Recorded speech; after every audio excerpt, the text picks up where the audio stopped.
I can't speak highly enough for the wonderful abilities, the absorbance abilities of sand.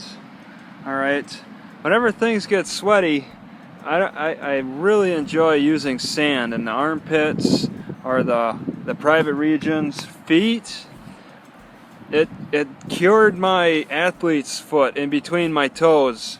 I mean, it took vinegar, but the sand really gave me hope when I walked on the ocean beach and I noticed that the skin wasn't itching as much and was actually healing.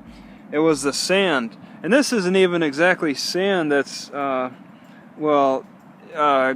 too closely associated with the ocean.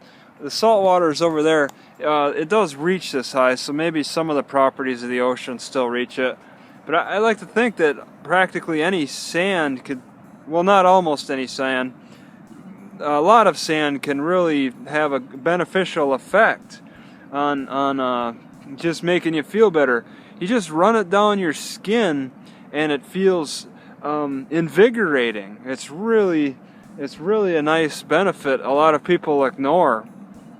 Unfortunately, I also like to put it in my hair. I'm overdue for another sand bath, and it just, I mean, I tend to have oily hair, so when I put it in my hair, it does some kind of absorbent like a feel to it.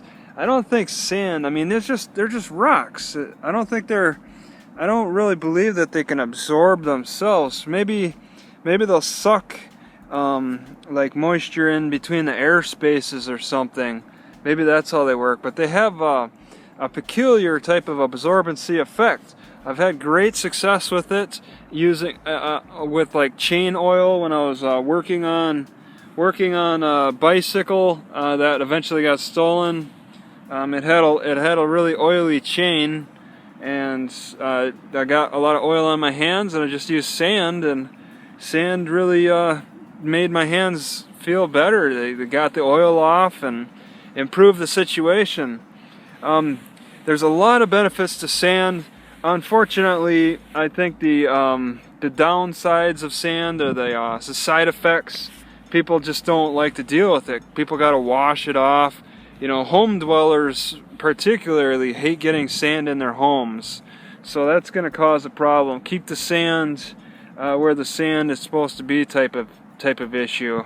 But I can play in the sand all day. It doesn't matter to me. I don't have a home, so the sand is my friend. I don't really have to worry about cleaning up after it. It's just getting on the roads and the grass. I have no floor to speak of anyway, so it's not that much of a problem for me as it is for home dwellers.